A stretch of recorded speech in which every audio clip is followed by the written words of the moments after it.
I'd like to thank the undercard and now for the main event.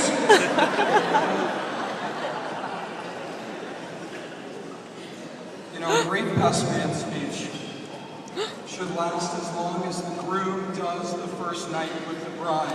I'm going to keep this very, very brief.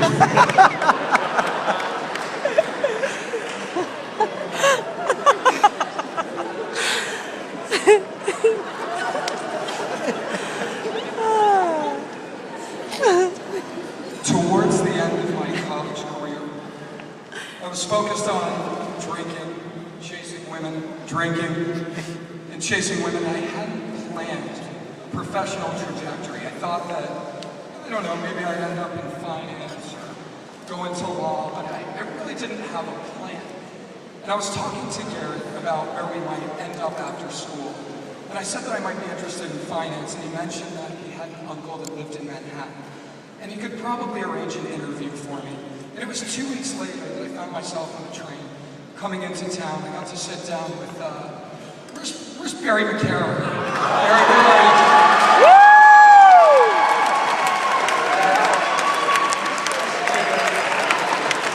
I'm still waiting on my call back.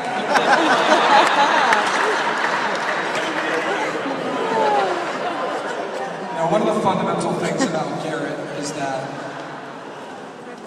it's super important that the lives of his friends, the lives of people that he's connected to, are improved through that friendship. I think that if you were to say what kind of a friend Garrett is, he's the kind of friend that puts you first, that wants to make your life better. Okay, thank you. And that's something that's evident in his professional career as well for the Children's Tumor Foundation.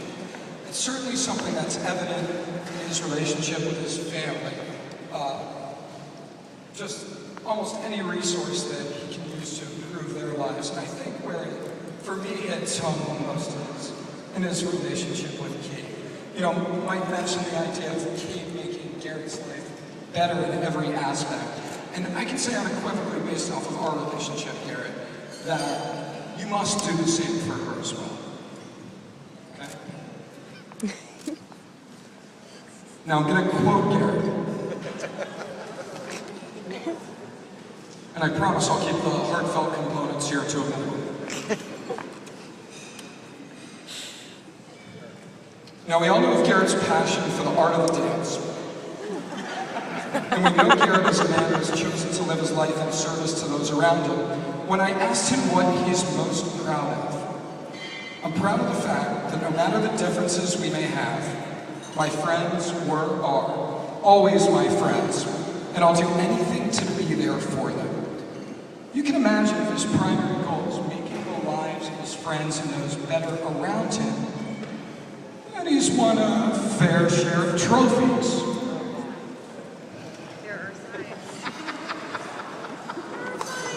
This kid's a champion. Here we have some of Garrett's childhood trophies.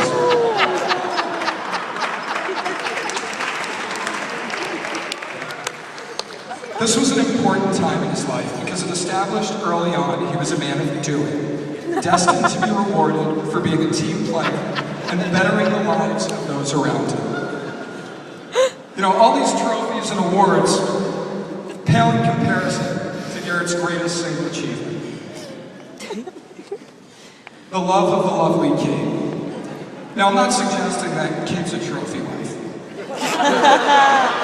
I'm not reducing her to some material prize or award, although she's intelligent, stunning, loyal, strong.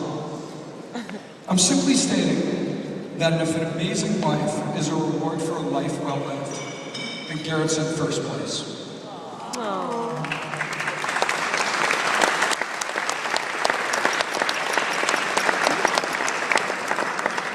Kate's an amazing woman. She has won her share of trophies as well. And I truly believe that their team has many more things to accomplish. One in particular being a baby.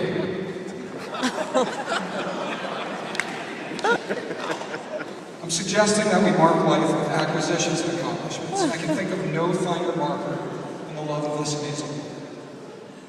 When I got invited to perform at this non-compensated public speaking engagement. I was admittedly apprehensive. But my reward is the privilege of acknowledging the great qualities in Garrett that make me want to improve myself. Some of you may know that Garrett and Kit originally connected in 6th grade. Kit was one of the first females that Garrett really noticed. And it's incredibly rare in life that we get a second chance. But the string of fate intertwined these two again in the summer of 2011, when they realized the connection that few of us get to experience. Now, certainly in those 20 years, a lot changed for both of you. And certainly in the next 20 years, there's going to be a lot of other changes that occur. You can imagine how much time will change it. I'm going to quote Lonnie Barbuck. A good relationship is a lot like two rocks with rough edges bumping into one another. Chips are knocked off, each of them. The rough edges are smoothed out. We're left with something beautiful and polished. Welcome to the tumbler, guys. With the beauty of rocks chipping off their edges to become smooth and beautiful in mind, I propose a toast. Everybody got a drink? Oh, we got a drink. We're gonna need one after this. Friends, Gleason, Sullivans, all raise your beers.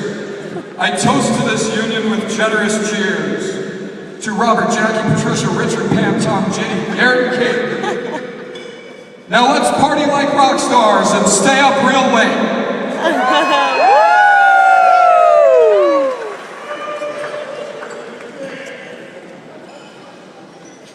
Ladies and gentlemen, let's hear it again for Mike.